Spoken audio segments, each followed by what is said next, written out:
Meeting to order. Our first order of business this morning, we have a public hearing. I'd like to open that public hearing and ask corporate administration to read our notice. Good morning. This public hearing is being held to hear from anyone that may be affected by the proposed amendment to the city's zoning bylaw. Amendment bylaw number 4350 proposes to rezone the property located at 1101 121st Avenue from P1 institutional public zone to RMH1 residential single manufactured home park zone. And there were no comments received. Thank you. And no correspondence or delegations. First, I'll call for a first time for any comments. And a second time for any comments. And a third time for any comments. Thank you. We'll close the public hearing. Now I'd like to call our regular meeting of council for Monday, September 11th to order. Firstly, I'd like to welcome Adam, our new Chief Financial Officer, to the city. His first council meeting started last Tuesday. Yes. Welcome, Adam. Thank you. I'm excited to be here. Thank you. Obviously, you can't say September 11th, opening a meeting without having some ring of that horrible event in our world history, and so obviously we extend our sincere thoughts to all of those impacted by that terrible day in our history. Our first item of business, new councillor business 2.1. We have a memo from Councillor Rogers. Councillor Rogers and Councillor Parslow are not here today, so I'd ask for someone to make Councillor Wilbur. Sure. So I move that the Dawson Creek City Council supports the application to Northern Development Initiative Trust from the Bear Mountain Nordic Ski Association for the Community Halls and Recreation Facilities grant of up to $50,000 for upgrades to the ditching and culverts, drainage, grading, and contouring. Thank you. Seconded by Councillor Schumann. Discussion? It's a great opportunity for Bear Mountain Nordic Ski. Yeah. Keep building that infrastructure. Yeah. All those in favor? Opposed? Carried. Thank you. Any other new councillor business? Councillor McFadden? At some point, either now or today, Your Worship, I'd just like to get a quick verbal update on the 10th Street Bridge. And secondly, a week from today is the inaugural flight of our new air service to Calgary. Everybody's invited. The mayor's buying donuts and coffee. He doesn't know that, but he is. Thank you. Are you taking that first flight? The mayor is. Or the mayor? Mayor's going to Calgary for 2 days, and it actually was really quite appropriate how it worked out in my calendar to be able to have a trip planned and intend to fly down to Calgary for 2 days, and it worked out very well. Perfect. Duncan? So to Your Worship, Alex did provide a little bit of information about the 10th Street Bridge. So substantial completion is at the end of October, and they're putting in the girders tomorrow, so that it will start to shape and look like it's going to be fit more. Thank you. Everything's on schedule. Good. Thank you. Councillor Wilbur? Yeah, just a couple things. So last week we received our new door decals for all the Love Dawson Creek businesses, and they are fabulous, so I can't wait to get those distributed. And just a reminder to everyone, September 17th is the Terry Fox Run, so come out and help us knock that fundraising right out of the roof. So we do just get bigger and bigger every year, and the amount goes up, so I'm looking forward to this year and to all those people coming out participating. Thank you, Councillor. Any other councillor business? Minutes. We have our minutes of our regular meeting of council of August 21st, 2017 for adoption. Councillor McFadden, Councillor Schumann. Any errors or omissions in the minutes? All those in favor? Opposed? Carried. Thank you. Any business arising out of the minutes? Correspondence under item 5.1. We have a letter from Janelle Dentinger from the Dawson Creek Senior Canucks. Councillor Schumann. I'd move this for information. Thank you. Seconded. Councillor Javekov. Discussion? All in favor? Opposed? Carried. Thank you. And we have a memo from the Director of Corporate Administration regarding a letter of support request from Northern Lights College and for a turning lane. Councillor Wilbur? I would move that we write a letter of support for the request. Thank you. Seconded, Councillor Schumann. I'm sorry. It's okay. Any discussion? All in favor? Opposed? It's carried. Thank you. I'm gonna move to the other side, but I'm really confused. You better if you guys sat beside each Why you other. won't let us do that? Bad enough. We're a little ahead of our 9 o'clock delegations, and so I'm going to move to our reports under item 7. 7.1, we have our acting mayor schedule. Councillor Schumann. I move report number 17-129 from the Director of Corporate Administration regarding our 2018 acting mayor schedule be received. Further, that the acting mayor schedule for 2018 be approved as presented. Thank you. Seconded. Councillor Wilbur. Discussion? All in favor? Opposed? Carried. Thank you. And 7.2, we have report 17-140 from the Director of Corporate Administration regarding our 2018 council schedule.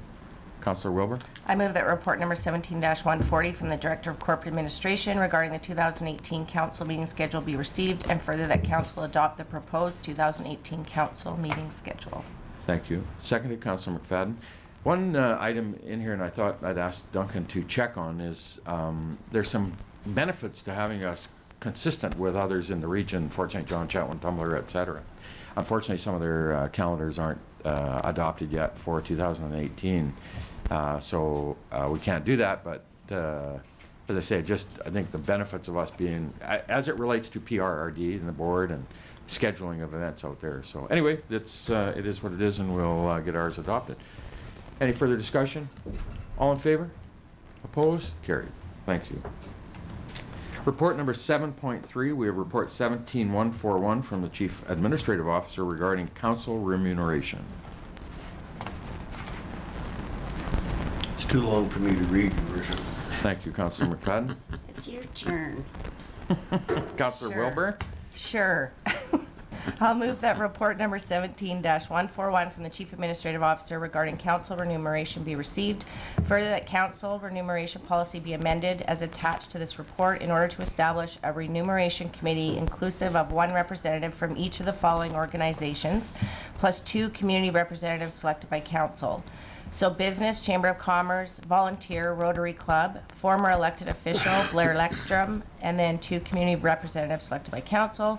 Further, that staff be directed to hire Dougal Smith and Associates to complete all required project research as outlined in the attached terms of reference, and to prepare the final report and recommendation on behalf of the committee on or before December 4th, 2017 at an estimated budget of $12,000 plus any additional travel expenses required.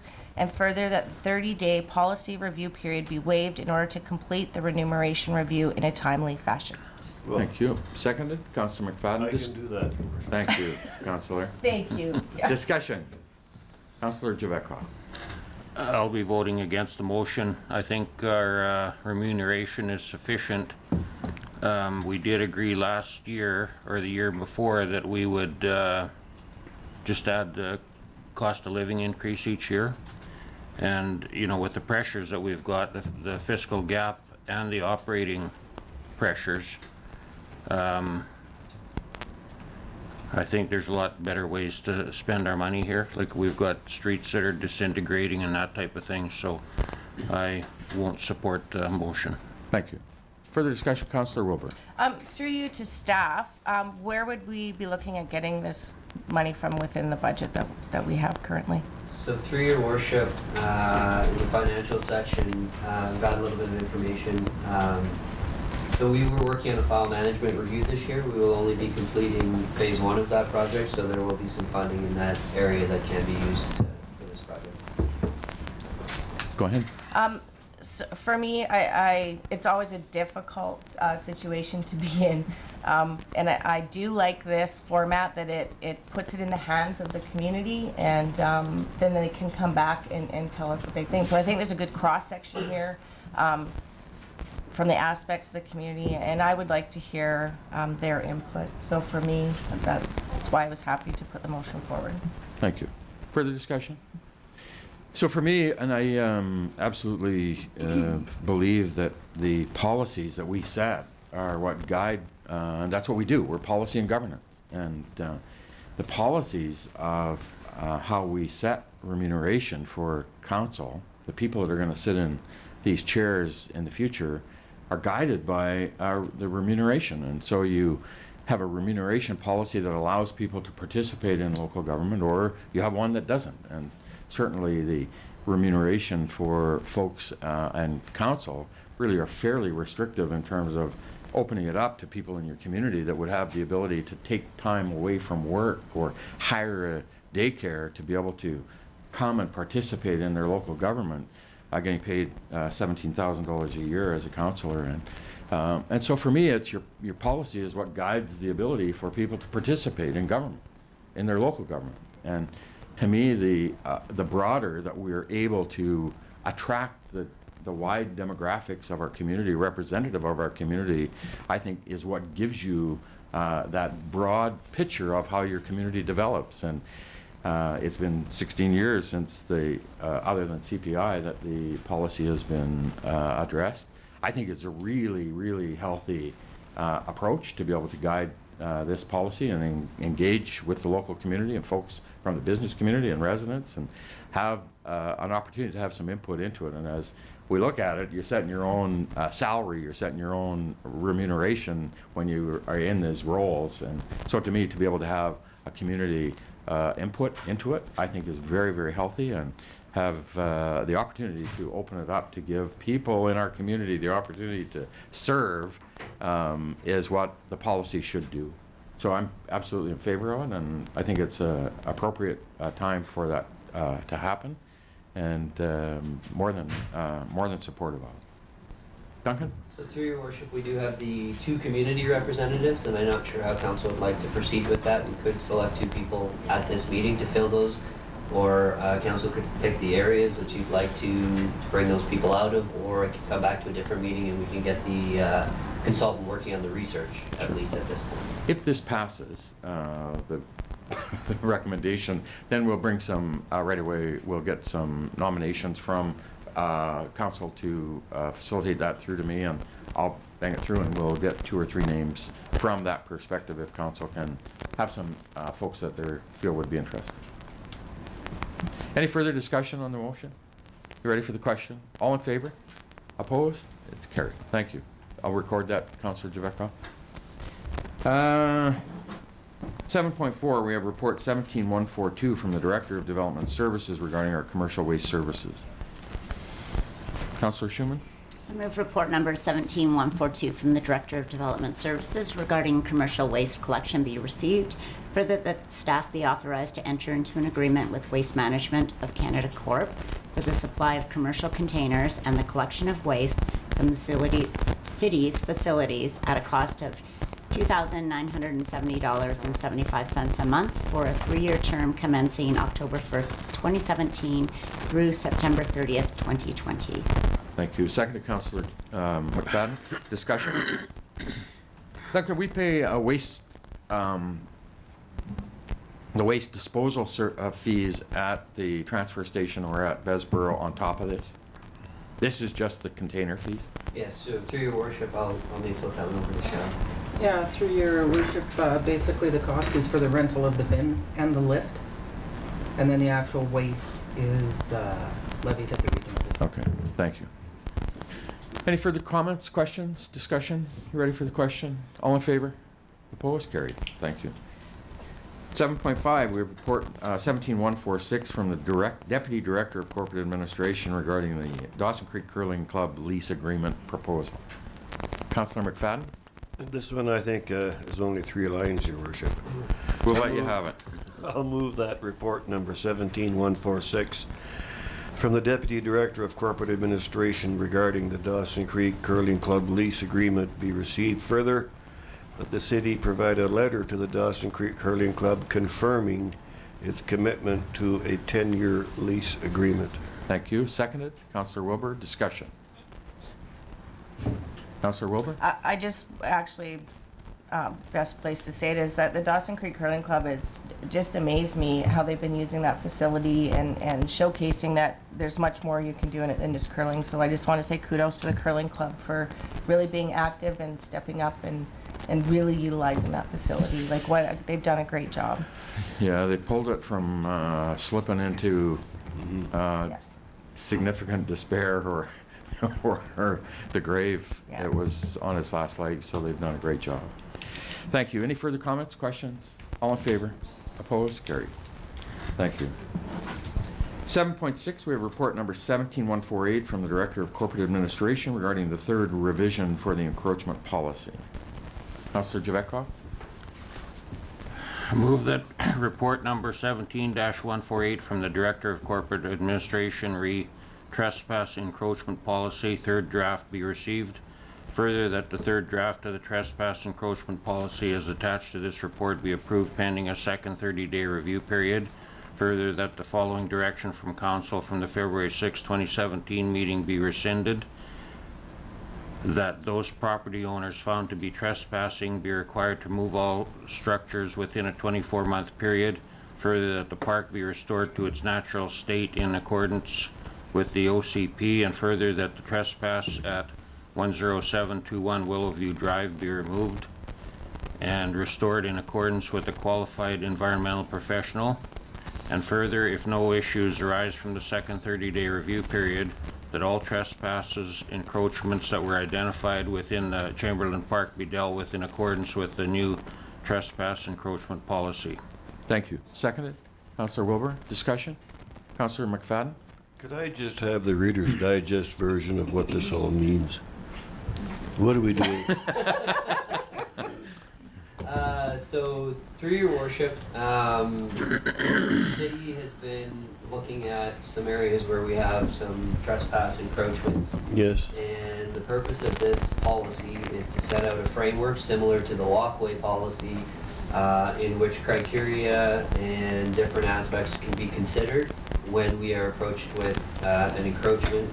The rescinding of the motion has to deal specifically with Chamberlain, which Right. we've done a number of public consultations in. But in short, this is to give us a criteria so that we can come to council and say, here is a framework, here is a model, these are all the areas that have been considered, and here is a recommendation to council.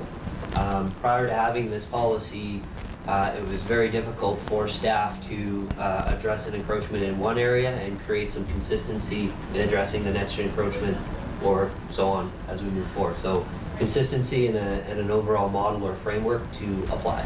Thank you. Thank you, Duncan. Any further questions, comments? Ready for the question? All in favor? Opposed? Carried. Thank you. We're still a little ahead of our 9 o'clock delegation, so we'll move to bylaws under 8.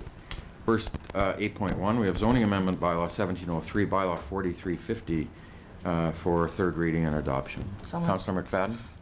Councillor Wilbur? Discussion? All those in favor? Opposed? Carried. 8.2, we have our fees and charges bylaw amendment, bylaw 4351 for adoption. Councillor Javetkov, Councillor Wilbur. Discussion? All in favor? Opposed? Carried. You guys aren't taking any time this morning. No. Got someplace to go. 8.3, we have report number 099 from the Director of Development Services regarding our soil regulation bylaw 4343. Councillor Schumann.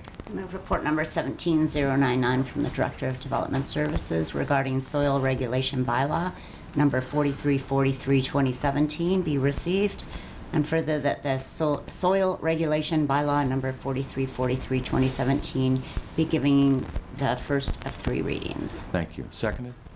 Councillor McFadden. Discussion? All those in favor? Opposed? Carried. Thank you. 8.4, we have report number 17147 from the Director of Corporate Administration regarding the appointment of officers amendment bylaw 4349, and this is a result of some new changes to our personnel. Councillor Wilbur. I'll move that report number 17-147 from the Director of Corporate Administration regarding appointment of officers amendment bylaw number 4359 2017 be received, and further that bylaw 4359 2017 be given first 3 readings. Thank you. Seconded, Councillor McFadden. Discussion? All in favor? Opposed? Carried. That gets us through bylaw. Next, we'll go to 9, Mayor's Business. And first, I want to thank Councillor Rogers for sitting in for me at the last meeting. And so I've got some catch-up to do as a result of a couple months of some updates. In August, we had a tour of the region and a meeting with Frank Leonard, the chair of the Agricultural Land Commission. It was very good to have Frank in town, and spent an hour or 2 or 3 or 4 touring around the community and looking at different things, and met with some different areas. So really appreciate the fact that he took the time to come up and do a tour of the region, and very informative to have him here. In July, we had a really significant event, and obviously this year with the 75th anniversary of the Alaska Highway, and celebrating a whole bunch of different things as it relates to the significance of that event on our community. And so on July 7th, I think it was, we had an event downtown where we were had some tour of old Army vehicles that were going up the highway, and at the same time we had a presentation done by a fellow who used to be a resident of Dawson Creek, and it was a presentation of the Congressional Gold Medal for the 1st Service Battalion. They were referred to as the Devil's Brigade, and they were joint services between the U.S. Army and Canadian military in World War II. And so they went about having this group of service people commemorated and recognized by the Congress, the U.S. Congress, and presented them with now a Congressional Gold Medal. And so the individual who kind of was very instrumental in it was John Hart. And John grew up in Dawson Creek. His dad was here. There were 4 members of the 1st Battalion Service, and John's dad was one of them, and 3 other individuals. And so they were presented to the city of Dawson Creek, a replica of that Congressional Gold Medal on behalf of those 4 citizens of Dawson Creek. And it was very, very cool to see how significant that was, and to John did an event that night at the Calvin Crook Center and showed some video of the battalion and gave a little bit of a history of them. And so we have that now, that replica of that Congressional Gold Medal on behalf of those 4 members.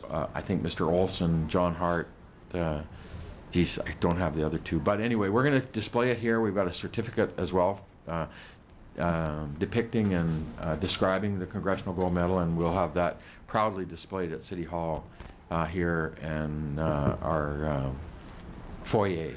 And what a proud kind of event for our community, and recognizing the history of those fellows that served for us. We launched finally the South Peace Business Directory at the Fair and Rodeo, and a joint effort with the South Peace Economic Development Group, Tumbler Ridge, Chetwynd, Poo-Scoopy, Dawson, and the electoral area directors. We've got the directory out there. It's getting a huge amount of traffic right now. It's very, very active, and we're really pleased to see that. It's an initiative for us to try to, one, identify and certify who our local businesses are, and give easy access to industry and businesses that are coming into our community and region, a way of identifying and finding out who those local businesses are for procurement purposes. And so it's been very well received. I talked to the gentleman who's spearheading it and who has the software, and we've done it in partnership with the Community Services and the Sue Kenny from Community Futures. And he indicated that the traffic at the site has been unbelievable, and so it's very strong, and so it's a really good, hopefully a good indicator of how positive it's going to be and how successful it'll be in helping to attract business and business opportunities for our local business people. At the rodeo, we took the opportunity to recognize Kelly Sutherland as the king of chuck wagon world, and celebrating, I think, 50 years of his participation in the sport of chuck wagon racing. And so we arranged to have a belt buckle made for Kelly, and had the replica of the City of Dawson Creek logo in the buckle with for him, and presented it to him on Saturday night, I think, of the rodeo. And just a real, I think, it demonstrates to me how important the rodeo exhibition and fair have been to our community over 95 or 96 years, and to see people who have given significantly to it, I thought was really appropriate to recognize Kelly and his retirement. Turned 65, they have mandatory retirement, and so he's retiring this year after 50 years, I think, of racing. And it's mandatory to retire from the World Professional Chuck Wagon at 65, so he has to retire. That's their own internal rules. And he started his career of chuck wagon racing in Dawson Creek as first chuck wagon race was here. So I know he was really pleased. I know touched the fact that the community and the fans took the opportunity to recognize and celebrate that amazing career that he's had as the king of chuck wagon racing. That same Friday of the fair, we unveiled the scraper at the NAR Park, and so it was. It's pretty iconic right now in terms of how much attention it's drawn and has to the park, and they did a great job of positioning it. And so I attended the event on Friday afternoon, and gave our appreciation to the Peace Yard Regional Arts Council for giving Dawson Creek the opportunity to showcase this public art in our community at the NAR Park, and signifying the significance of the Alaska Highway, and that trencher was part of building the highway, and I think it's really appropriate that it be situated there, and we appreciate the opportunity to have it there. The fair was a crazy time, that 5 days. The same day. And so the same day. So on Friday and Saturday of the fair, we had the honor of having Minister Michelle Mungall in Dawson Creek and South Peace. She was toured a whole bunch of the industry on Friday afternoon, Friday all day actually, with some of the industry people, saw the processing, saw the upstream development, saw some of the stuff that's going on here. Saturday morning, I hosted her with a bit of a mini mayor's roundtable with some of the business and industry people. It was very, very good in terms of her response and indication of, and her words, not mine, starting out that session. We understand how important and significant the natural gas sector is, how significant that natural gas is to us and our economy, and we need to find a way to get it to the West Coast for development into the international markets. And so I was very, very encouraged to hear that coming from the minister, and we spent the morning with her and then met with the South Peace mayors and our regional directors, and she was very, very strong about how she engaged and interacted with us, and so I'm now going to spend at UBCM. She's asked me to participate in a panel with her on the energy sector at UBCM on the breakfast series on Wednesday morning. And so I think that establishing that we as local government work with whoever the government is and build our community on that basis. And so I'm right now pleased and excited about the opportunity to build a relationship with this new government and work with them to help build our community and our region. Councillor Wilbur? I just wanted to add too, I believe the minister also took part in the race against hunger on the mayor's team, and she even took the silly string quite well from the Canning Bed Center team. So I just wanted to say thank you to her for doing that as well. Yeah, she did a great job of engaging with us, and she spent Saturday all day in the community, and it was, yeah, it was really good. We're at 9 o'clock, we're very close, so I'm going to end my mayor's updates now and move to our delegations. And we've got a couple of proclamations to do first, and I have to break from a little bit of not protocol but policy here, because I'm going to have to step from the chair because we have a proclamation for prostate cancer and we don't have a local representative, but I absolutely want to be stepping forward as the representative of the community for prostate cancer awareness, and Councillor Wilbur is going to read that proclamation.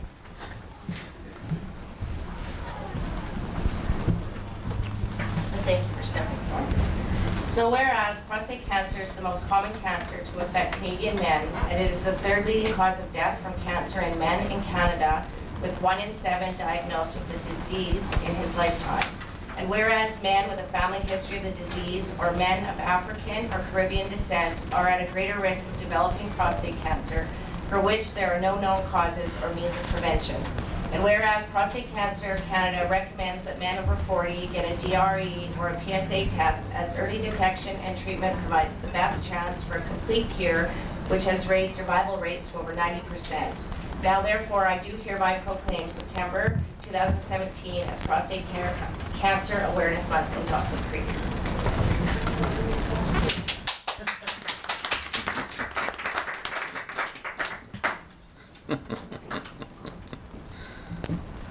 Thank you, Shailene. Thank you. And I just want to speak to it very quickly because it's almost 2 years ago exactly that I was diagnosed with prostate cancer in late August of 2017. And so when you're touched by prostate cancer, as 1 in 6 or 1 in 8 of us men will be, and I'm going to tell a little bit of a story because I knew from just my PSA tests on a regular basis that I caught it early. I was really, really confident that I had.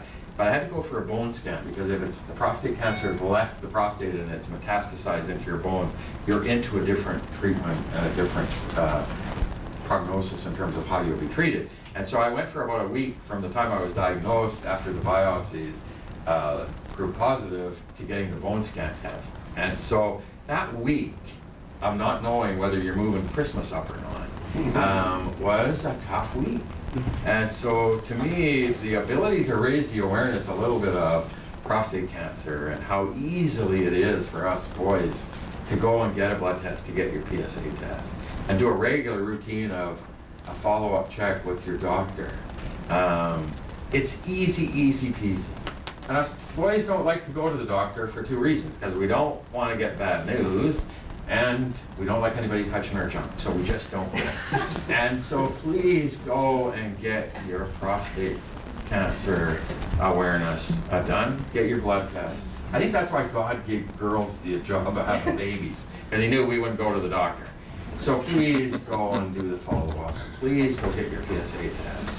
And I promise you it's worth it. I promise you it's worth it. Because I'm 2-year cancer-free. 2 years of 0.0. And so I know that I'm going to grow up with my grandbabies, get to be a grumpy old guy. So thank you for doing this. Thank you for letting me.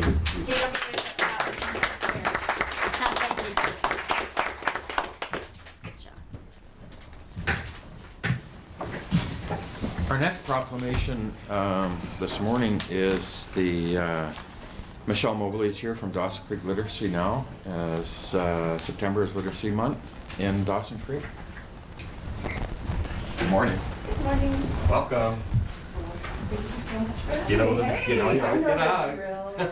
Nice to see you. Thank you for coming. Whereas the issue of peace, no, sorry.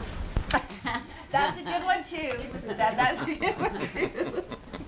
He's got a few this morning. It's not good sporting, good. We're getting there. Whereas literacy promotes opportunities for Canadians to increase their chances of success in today's complex world, as literacy is no longer simply reading and writing. And whereas engaging children and youth in literacy programming ensures the best possible environment in which they can become lifelong learners. And whereas strong literacy skills are vital to our country's economical and social development, and whereas literacy offers all Canadians an opportunity to make substantial contributions to the growth, prosperity, and well-being of our community, now therefore I do hereby proclaim the month of September 2017 as Literacy is Life Month in Dawson Creek. Michelle, thank you so much for coming in and continuing this vital work on behalf of our community, because it is so important and we really appreciate your passion towards it. Thank you. Thank you so much. So, the floor is yours. Just a couple of quick informal words. Just, I think people are often surprised to hear that over 500,000 British Columbians have difficulty with literacy. That translates into roughly 50% of our population has trouble calculating a child's dosage of medicine, creating a budget, comparison shopping, following instructions. The need is there. The need is there. So thank you so much for your support. Thank you, Michelle. Thank you so much for coming in this morning.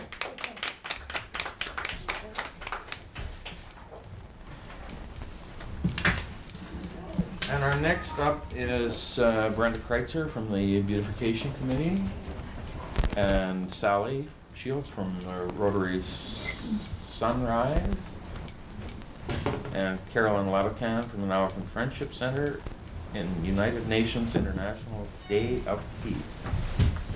Holy. Look at you all. Look at all you guys. Welcome. Welcome, welcome. Nice to see you all. Nice to see you all. Welcome, welcome. Welcome, welcome. Hi. Nice to see you. Oh, it was good. Come on, come on, come on. It was good. You guys get up front. I'll get Just get a picture of them all, please.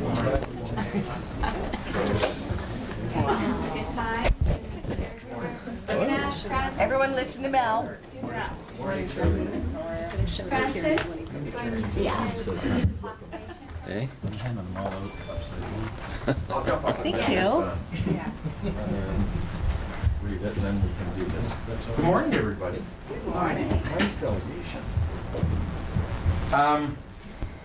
Whereas the issue of peace embraces the deepest hopes of all people and remains humanity's guiding inspiration. And whereas in 1981 the United Nations proclaimed the International Day of Peace be devoted to commemorating and strengthening the ideals of peace both within and among all nations and peoples, and whereas there is growing support within our community for the observance of the International Day of Peace, which affirms a vision of our world at peace and fosters cooperation between individuals, organizations, and nations.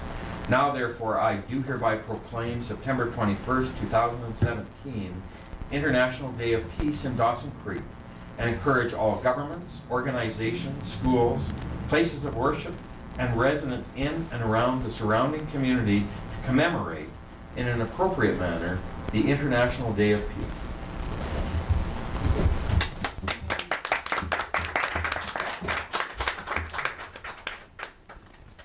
Thank you so much for coming in this morning, and obviously a proclamation of this significance is exactly that. It's significance for not only our community, but our region, our province, our country, and the world. And we really appreciate all of you coming this morning to help us in that proclamation.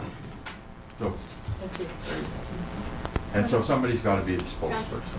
And that's been elected. I'm representing the Dawson Creek Beautification Committee.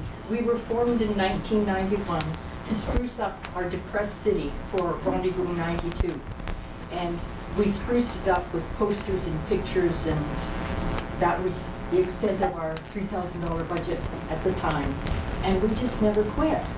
We've just kept going and going and going. So our next project was Gardens in the City, which we made 89 of, and the Peace Park. So to open the Peace Park, we opened the Peace Park in 1993 with a march from the museum down to the Peace Park. People wore their international costumes. We were headed by the RCMP in their costumes, and it was a grand day. And we hope that the tradition will continue. Thank you so much. Thank you all for coming. Oh, we're not done yet. No? This is on the sign in the Peace Park, the first sign we put in there. If we value our own lives and the lives of our children and all children everywhere, if we honor both the past and the future, then we must do everything in our power to work non-violently for peace. And that was written by Margaret Lawrence. The Rotary Clubs of Dawson Creek have been a partner in this Walk for Peace for many years, off and on, and we're happy to join again. This year, we'll be offering a barbecue, surprise, surprise, after the walk. And more excitingly, perhaps, is a living peace sign. We're inviting the entire community to come out. We would like to make a peace sign in the Peace Park with people and take an overhead picture of a beautiful living peace sign of Dawson Creek. So please join us.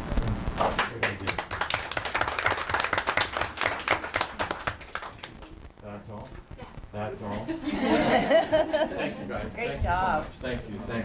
Thank you for coming in. Thank you. I'm gonna be Thank you there. for coming in. Thanks, Brenda. Thank you. Thank you. Thank you. Thank you, guys.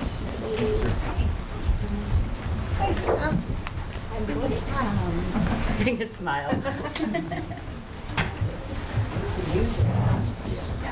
Okay, that ends our proclamation. No, it doesn't. No, it doesn't. Don't trigger her. Don't trigger her. Bump Aaron. It's Schumann you have to worry about. Yeah, I know. Our next proclamation this morning is our Kids Sport Week. Good morning, good morning. Good morning. Come on You said up. we're gonna make you get on back of your chair.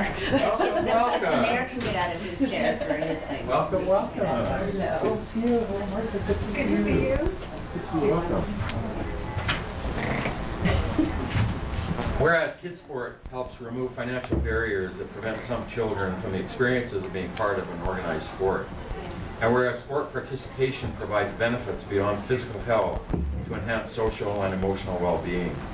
And whereas Kids Sport encourages and promotes partnerships and support at a local level between the local chapter and businesses, professional sports groups and organizations, and the community at large by raising awareness and funds to support local children.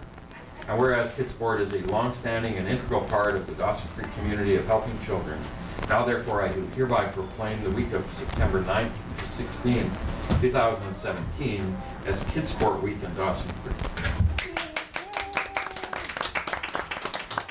I don't think I've ever told this story before, but years and years and years ago I was on the board of minor hockey, and I got a call one day from one of the local family physicians at the time.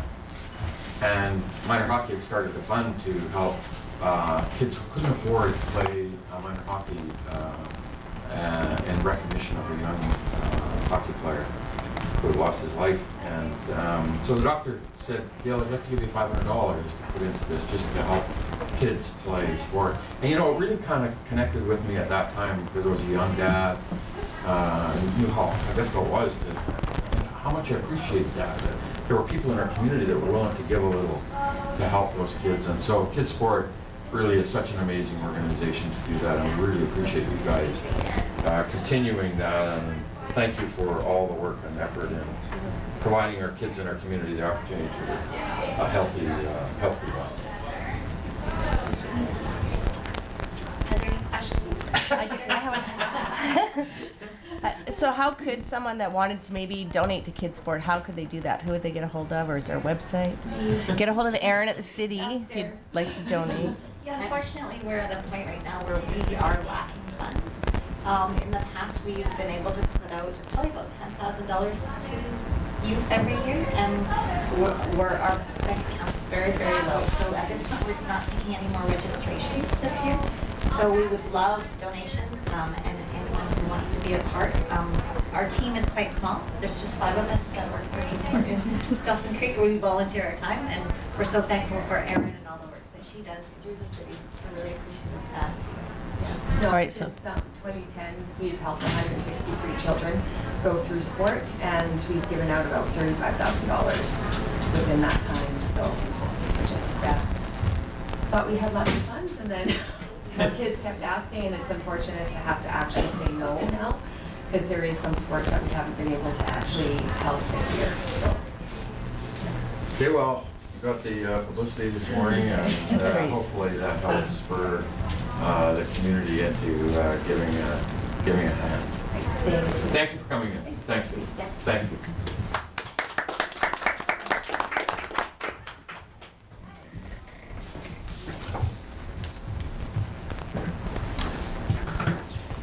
So our next delegation this morning, I'm really pleased to see them here this morning. Glenda and Greg from the STARS Foundation are in attendance to give a bit of an informational update on STARS. Glenda and Greg have been to, obviously, the Peace River Regional District a few times. The PRRD has been very strong in its continued support of STARS locally on behalf of the region. Every year, the Peace River Regional District, I think, has given a 3-year commitment, I think, for $170,000 on behalf of all of us as taxpayers and folks within the region. And obviously the work that STARS does is incredibly important. We still see that.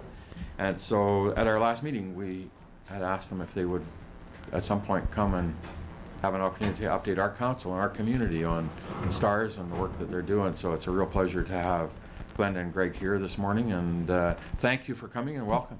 Thank you. Thank you so much. Yes, it is our pleasure as well to not only meet each one of you and a couple of familiar faces as well, but also just to, you know, bring you some information.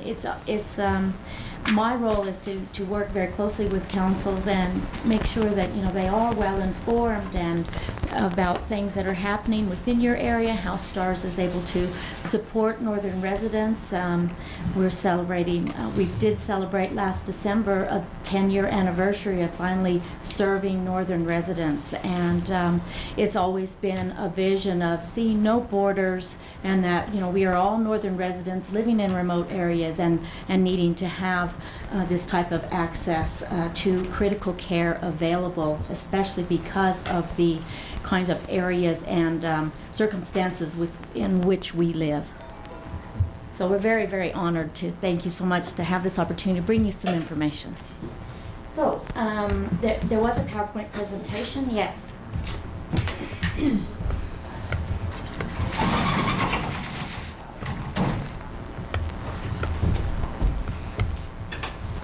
And as well, I did bring you some additional information that I'll leave with Mayor Bumstead, as well as, you know, part of our campaigns besides the STARS Lottery, which is in Alberta and Saskatchewan now, is that we always have had the calendar campaign as well. So I did bring you some calendars for your office.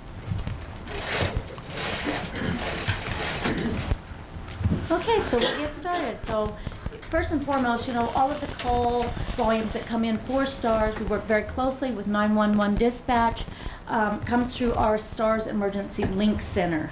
So it's our opportunity to utilize that capacity. They are very, very well-renowned, known for like rural mapping and these types of areas. We work very closely with industry as well as site registration partners in order to provide that access. Something that we've changed here in this last year is also bringing on the physicians. We have access to almost 100 transport emergency critical care physicians now across the 3 provinces that we have bases in. And so it really made sense to use that high level expertise, especially when it's of a critical nature when the calls come in. So now there is STARS physician consultation on all critical care calls. As well as, you know, we've been working very closely with BCEHS and collaborating, and the physicians also have that opportunity to make the decisions for the best mode of transport of the patient, as well as the best destination for that patient. So regardless if they go by ground ambulance, fixed wing, or STARS in the end, as far as transport, the STARS emergency critical care physicians have that opportunity to provide that medical consultation and oversight for those patients. Greg, is there anything to add there? Yeah, no, I think this is, we always get questions about the differences between BC and Alberta, Saskatchewan, Manitoba, and so on and so forth. And BC is a little bit different, obviously, because you have your own system here, and we kind of plug into it a little bit. But the reality is, particularly in this corner of British Columbia, a large amount of patients go into the Alberta system just because that's the normal kind of not only trade routes but also referral routes for some patients, depending on what their needs are. So whenever they come into the Alberta system, any critical patients, this is their first line of contact, is through our emergency link center, and those physicians play a pretty pivotal part in, like Glenda mentioned, deciding on what the best place for that patient is within the Alberta system and on how to get that patient there. So sometimes it's by ground ambulance, sometimes it's by fixed wing, and sometimes by STARS. Okay.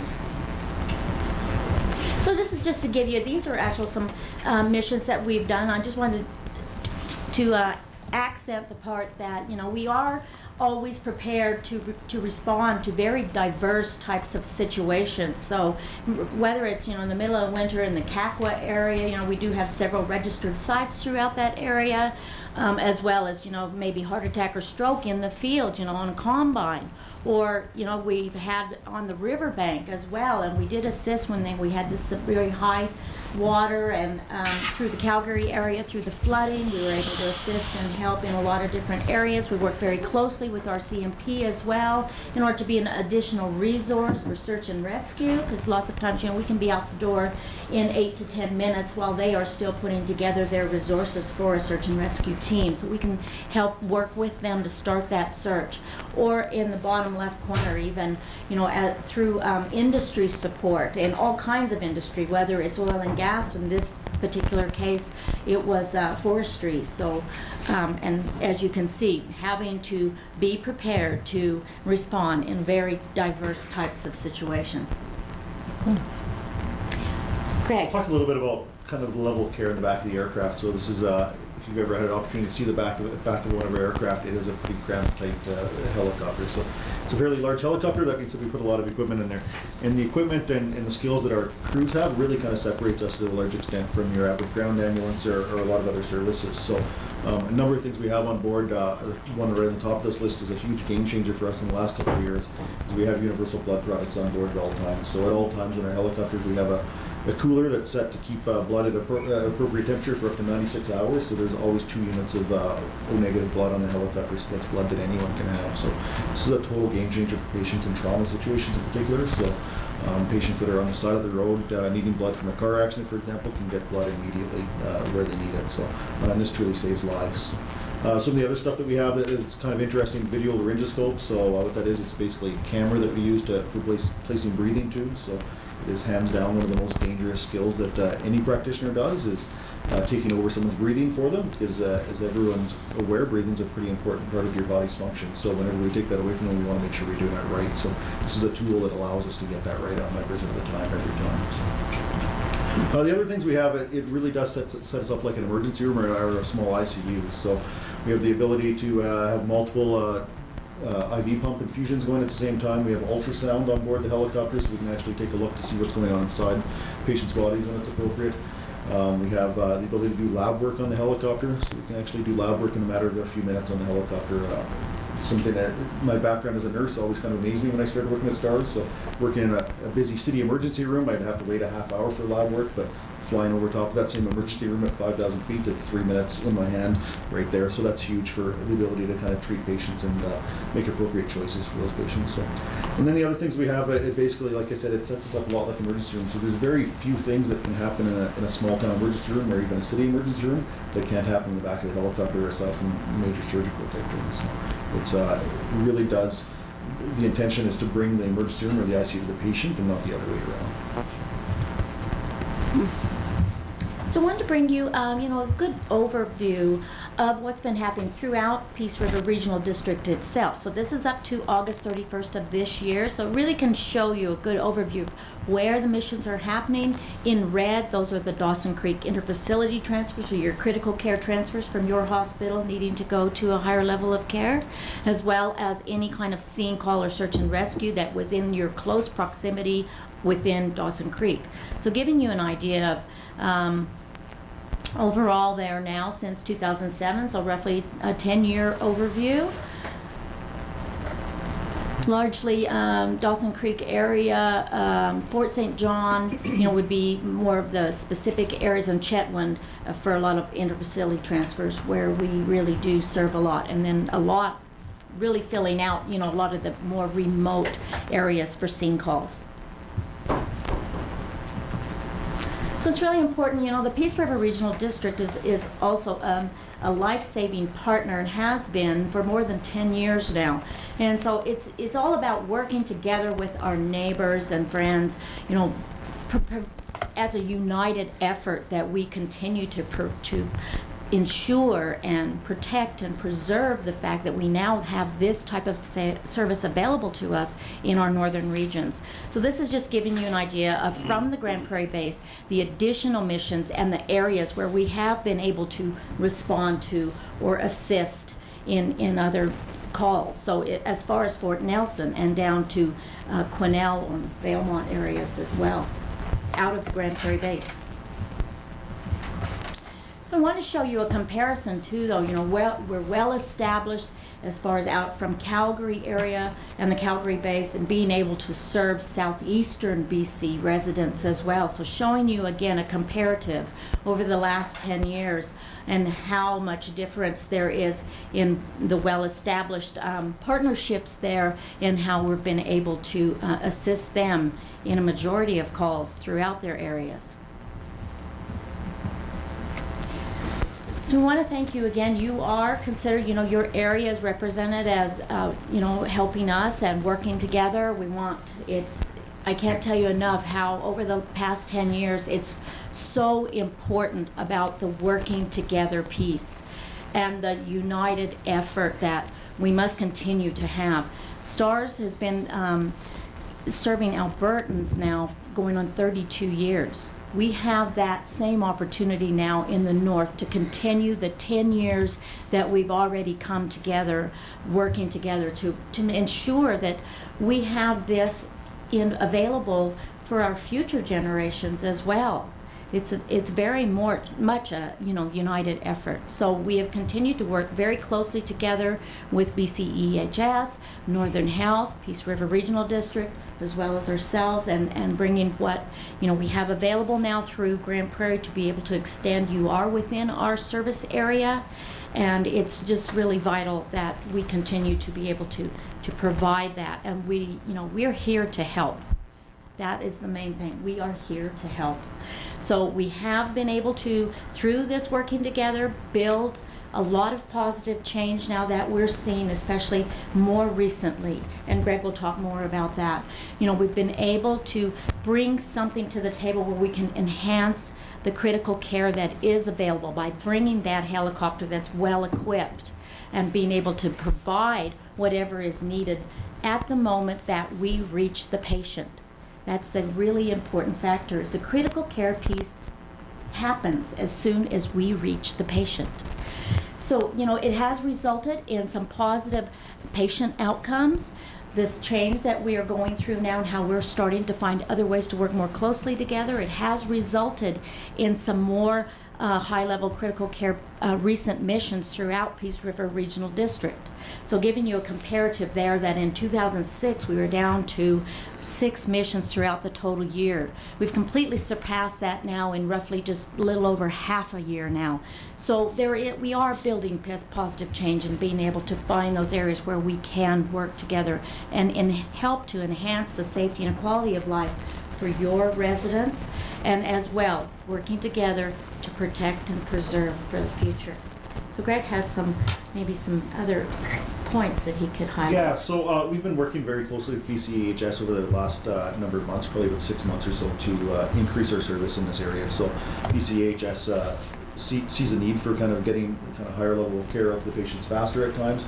And they also see us sitting as a resource that's kind of right on their doorstep, and vice versa. We have the capability to do that and capacity to help them out a little bit. So we've been working fairly heavily with them to increase the amount of times we utilize both from scene calls as well as in our facilities, but really focusing around those scene calls. So patients, car accidents, medical emergencies, that type of stuff. So we had hoped to roll out a trial for early summer, kind of July, and then it kind of postponed to September 1st, and here we are now, the 11th of September. We haven't quite started working on a little bit of details, but really what this works around it is a lot of trauma determinants, and this is really the ability to launch the STARS helicopter out of Grand Prairie for the exact same reasons they would launch the helicopter in the Lower Mainland or the East Kootenays area for the STARS helicopter out of Calgary, as well as the helicopter in Kamloops area. So this really captures a lot of trauma type calls, so car accidents, falls, injuries, that type of stuff. So, and these are really the patients that have the most research to show that time and getting patients to emergency rooms and to surgeons extremely fast is the most benefit. So we're making a lot of positive strides into moving that, although we've been a little bit delayed compared to what we had hoped.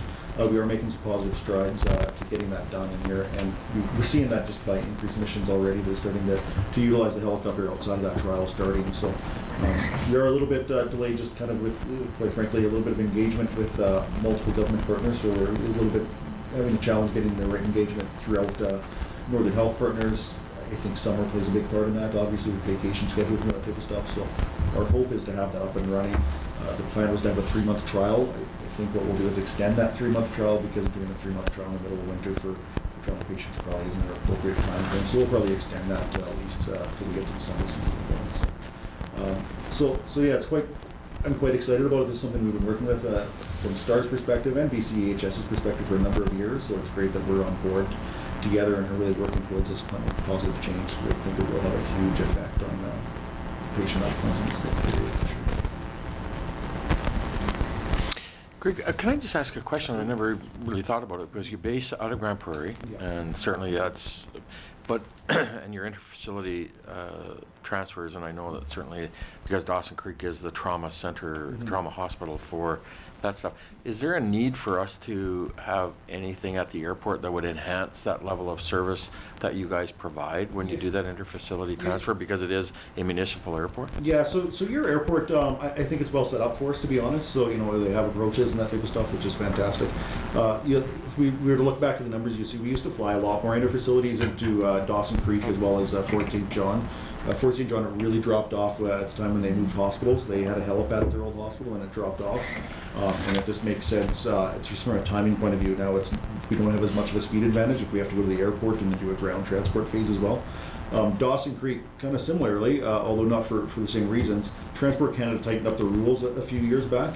So we used to be able to land on the grass at the hospital here at the hospital, and we're not unfortunately able to do that anymore due to Transport Canada regulations. So we go to the hospital, we go to the airport here as well. So we don't fly as many interfacilities out of here as we used to, and it's really just about timing, because it's almost as fast to get a plane in here now as it is a helicopter at times, right? So that being said, when we do fly into the airport, there, it's a great facility for us. We would love to see increased infrastructure into helipads at some point, not just in the BC side, but kind of all throughout the north. It's something that's it's probably not where it could be yet. That being said, I think working with this initial stage with the BCEHS on kind of increasing utilization for the helicopter and figuring out where the ideal utilization is in this area, it's probably the first step to that. So, one of the challenges with patients in this area is, we have great hospitals in the area, both on the BC side and the Alberta side of the border. That being said, a lot of patients need to go to larger centers, whether it be Edmonton or Vancouver or Kamloops or wherever the case may be. Helicopter isn't always the best mode of transport for that, just because of range, right? So quite often these patients do need planes as well. So thank you. Councillor McFadden? What's your response time if somebody calls now? How long does it take you to get airborne? And yes, so we're staffed a lot like a full-time fire hall. So we have 2 pilots, a paramedic, and a nurse on call at all times at the base. And we run an 8-minute launch window during the day and a 10-minute launch window at night. So we're under 10 minutes at all times we're in the air. So. Thank you. Councillor Jaco? So, with not being able to land at the hospitals, when you have missions in our area here in Northeast BC, where do you take the patients? Yeah, so the vast majority of the patients we transport, one of kind of, I guess, 3 places they go to. So the vast majority of them go back to the QE2 hospital in Grand Prairie, and that's just from a logistical point of view. It's kind of returning us back to where we came from, as well as they have the highest level of kind of trauma care in this area here, so kind of north of Prince George probably. So the vast majority of patients go back there. Some patients that require transport onto level of care that's not provided in the north, whether it be Vancouver or Edmonton, some of those patients will actually need a fixed wing air ambulance at times. So not too long ago we met one actually at the Dawson Creek Airport here. The plane came in from Alberta. We ended up meeting and transferring that patient onto the fixed wing, so they went straight onto Edmonton. Sometimes we'll do that back in Grand Prairie. We can do that kind of anywhere as they can get a plane to. And then some patients who, quite often in the north we have access issues at times, so we're launching a helicopter, not always because the patient's extremely sick, but because sometimes it's a 5-hour drive and it's only a half-hour flight. That's not an abnormal situation up here. So those patients will quite often get dropped off at wherever the closest hospital is, whether it's Dawson Creek or Fort St. John. And then what we'll do is we'll land at the airport and just take a ground ambulance and that patient dropped off. So the vast majority of those patients, they're not time sensitive, so that's not a huge issue for them. So. Are you able to, is there a helipad at the Grand Prairie There is, hospital? yeah. So we landed right at the hospital in Grand Prairie. So. And you were saying it's the regulations, it's just within BC? No. So this is national regulations. We used to be able to land in any area that we used to be able to basically deem safe to do so we could kind of do our own evaluation on it. So, nothing's changed from a safety point of view. We truly believe it's still just as safe to land at Dawson Creek Hospital today as it was 5 years ago.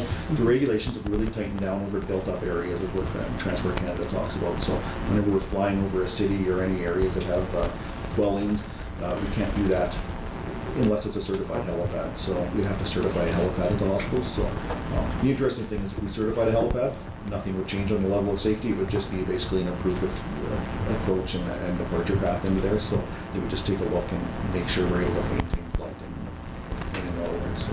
And so Fort St. John, when they built their new hospital, they didn't put in a helipad? They don't have a helipad. So when we build our new hospital, we need a helipad then?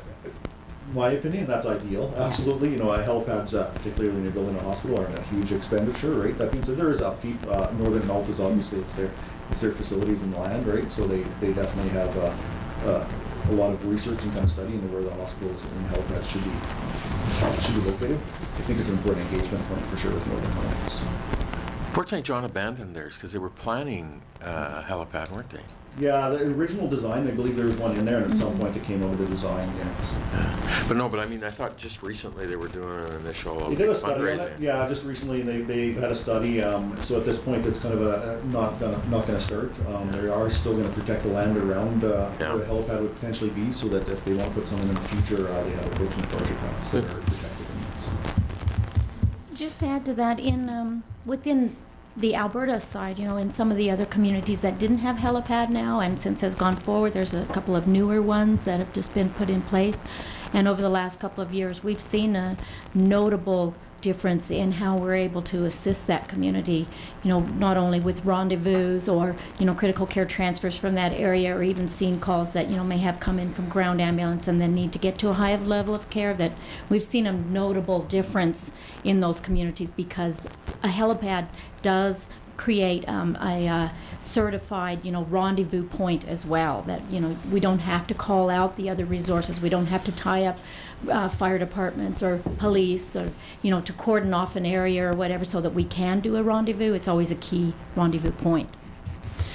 There was another thing I just want to raise because I know we had an experience out at One Island Lake where we have a recreational property, and there was an event where STARS responded, but I haven't followed up on this, but is there some technology where you can register an area under STARS so that if you ever had the need for them and you were in a remote or a farm or an area that you could register your area for? Absolutely. So our Emergency Link Center has a registration system basically that they run, and it was really marketed towards industry use initially. So this is high risk areas, frac sites, drilling sites, that type of stuff, where there's high risk activities going on, and quite often difficult directions to get out there and hard to access. So this was really about taking all that information ahead of time, all the stuff when you dial 911, and it's really, the most important information is how to get help to you, but it's really the stuff you don't want to talk about when you're panicking because someone's in dire distress in front of you. So it gets all that stuff out of the way ahead of time for you, and you get a site number and response. So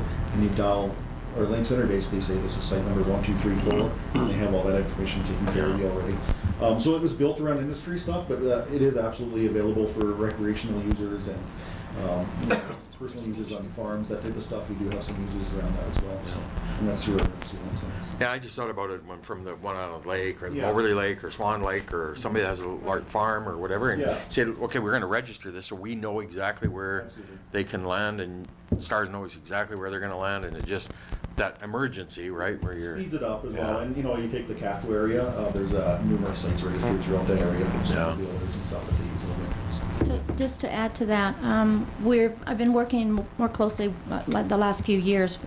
We're expanding that program as well, because it's really important to have, the more sites we have registered throughout an area, the better it is for all, because you may have a car accident right next to where it's posted that this is a registered site, so then you can call in and give that site number, and we know exactly where to send all resources. We also have access to any other medical resources that might be in the area. Like you may be in a remote area and there's a rig site a mile down the road that has a paramedic there that we can send immediately while other resources are en route. Now, we've been working more closely with municipalities as well, because in the sense that, let's say you have an annual rodeo every year. So you can call in and register your site and everything, have that direct link to STARS immediately, as well as the STARS physicians, just for your annual weekend. At $6 per day for a weekend, and you register it every year for, you know, any type of public event. Now we've since expanded that more to the farmers and ranchers, that if they are, you know, well-established farm, ranch, whatever, in especially in the remoter areas, that they can register there as long as there's no changes and it's a permanent site, then they can register for no cost. So, you know, it's, like I said, it's just to improve the fact that we have more access to all of this rural mapping area, and we have more than 20 years experience already through the Emergency Link Center in rural mapping. Yeah. So I guess Councillor Jekyll, I was just thinking about that, right? The Bear Mountain Ski, they're registered and they had a trauma. They had registered that site and bing, there, you got it, right? Yeah, and just from a clarity point, it doesn't guarantee the helicopter comes, but it does, you know, our link center will help with the response. So, you know, sometimes the helicopter is the appropriate response, other time the ground ambulance is the appropriate response, or a charter helicopter at times, it just depends, but they will help kind of quarterback that response to some extent, as well as provide access to the physician in the meantime while you're waiting for that response. Any other further questions? Councillor Jekyll? Just a comment. You know, this is a service that we don't have. I mean, we have it through STARS, and you know, it's an exceptional service. And when you consider the people that are working out in, you know, in isolated situations here, or playing or whatever, I mean, it's recreation, or, you know, it's just awesome that service is there. I'm just thinking of myself, you know, if I ran up on a wreck or something, and it would be such a relief to see that red helicopter coming in. Well, it's absolutely, I think I started it out, right, the 911, or the Peace River Regional District, and continuing that funding, and I think it's a great move on our behalf, on behalf of the region, to continue that relationship with STARS, because I agree, I think there's nothing like having that ability in an emergency to have and know that you got that service coming, right? Right. It's always important to remember, none of us are exempt from the fact that we could have illness or injury happen to us. Yeah, absolutely. So thank you so much for coming in this morning and giving us some time and giving us some obviously very informative discussion about our STAR service in the region. We really appreciate it. Thank you very much. And we have a nice little come to the mayor's tent. No, City of Dawson Creek tent. Thanks so much for coming this morning. It's good to see you guys. Thank you. Thank you so much. It's great. It's so great to see you, Paul. Yeah. So we'll take a 5-minute, 7-minute break, and back to order, and back to mayor's business. Next item was the parade and exhibition and rodeo, and I really just obviously the event of the rodeo, the exhibition, the fair, the parade. That second weekend in August is always such an amazing time in the community, and so busy and active, and I really want to express my sincere appreciation to all of the organizers of all the different events that go on at the fair and exhibition, because it is such a fun weekend, and it was amazing weather. The parade was good. The new route, the interrupted route as a result of the 10th Street Bridge, seemed to be really worked very well, and ending at the arenas and the curling rink, I think, was good. So we'll see what they decide to do next year with that route. But anyway, just really want to express our sincere appreciation to the organizers and all the people who do all the hard work to make it such a great weekend in our community and a fun time. I did not attend the Sunday pancake breakfast, but it was on my calendar, so I think it got into the mayor's business. I wasn't able to attend. Last week I was in Tumbler Ridge for the PRRD, had our board meeting, and there was this really incredible discovery of some kind of a skull, a dinosaur skull. I don't think it was a Tyrannosaurus. I think it was some kind of a, I don't know. It was old. And, but anyway, they dedicated at the Lions Park at the campground, and you know, those guys continue to have so much passion.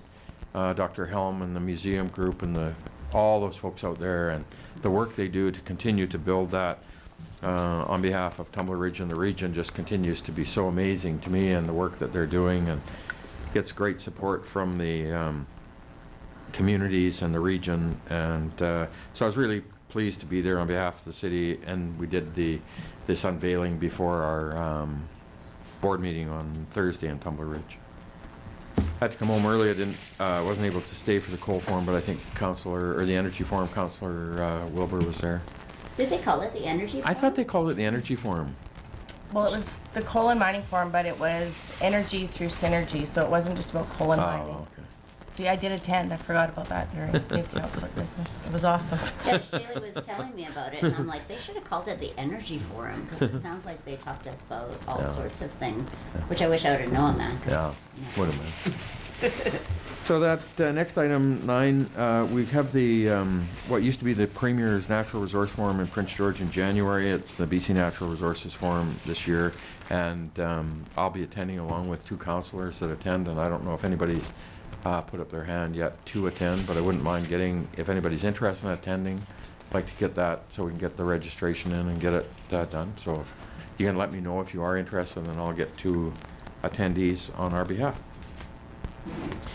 9.3, I'm going to bring back the tourism report from our last board meeting that I was away, and so I want to bring that back today for consideration. And obviously it's such a sensitive discussion and topic, but we can't tie today because there's 5 of us. Councillor Javetkov. I'll make the recommendation.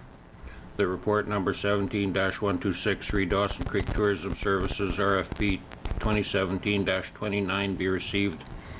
Further, that staff be authorized to enter into an agreement with Destination Think to assume the current Tourism Dawson Creek Services contract with an extension to December 31st, 2021 to align with the timeline of the current Tourism Dawson Creek business plan.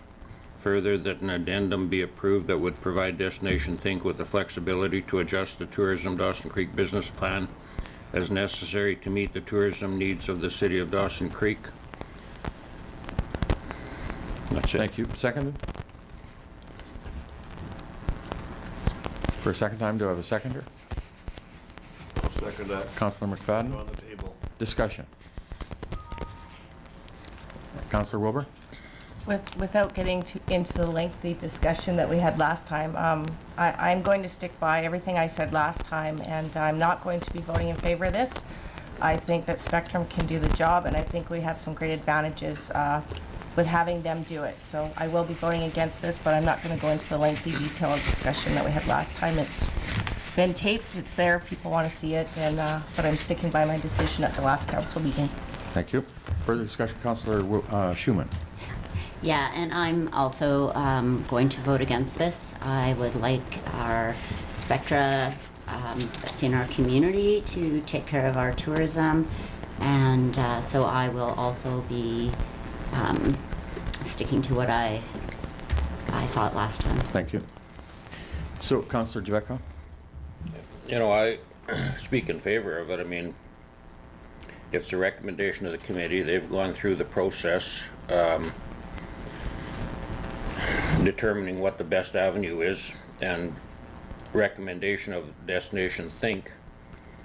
You know, they're a tourism organization with a number of years of experience, and to compare it to Ryan, which the local one is basically based on Ryan, and Ryan already has a job. He's running Ancana Center, so from my perspective, he would be developing a new organization, or a new organization would be developed. So I think it just makes sense to bring in Destination Think. I mean, they can add to our resources. It's basically like having 2 organizations, because we've already got Ancana Center you know, doing the same type of work to support the Encana Center. Sure, thank you. Further discussion? Councillor McFadden? Perhaps I missed it, but how long would any contract be signed for Destination Think or with the other proponent? Did I miss that? Brenda? I'm just looking, extension to 2021. So, 3 years. and is there a termination or a... Duncan? So to your worship, the contract will be set up with many of our other operator or other contracts. So there's termination clauses, there's measurables as far as the tourism Dawson Creek business plan. All those pieces will be included within that agreement to ensure that the city's best interests are protected. Thank you. So I'm speaking in favor of the motion. I did have conversation with, have met with Brian, obviously, about this. And from a number of perspectives, the piece for me is that we have the Encana Event Center who have a core business that they're providing, operating, that's very significant in my view to our community and our region. And sometimes when you start to take on additional responsibilities outside of what your core is, you start to fray, you start to spray a bit in terms of what it is. And I don't want the Encana Event Center to do anything but continue to execute upon that core business that they provide on behalf of the community in that event center at $1.5 million subsidy per year, give or take. And so from that perspective is the reason that I'm supporting the resolution to enter into the agreement with Destination Think. So, any further discussion? You ready for the question? All in favor of the motion? Opposed? It's carried. Thank you. 10, diary. Residential Development Committee, anything? Nothing to update, your worship. Consent calendar? Nothing? Motion? Councillor McFadden, seconded. Councillor Wilbur, discussion? All in favor?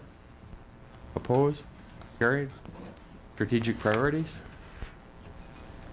Media question and answer period. Media question.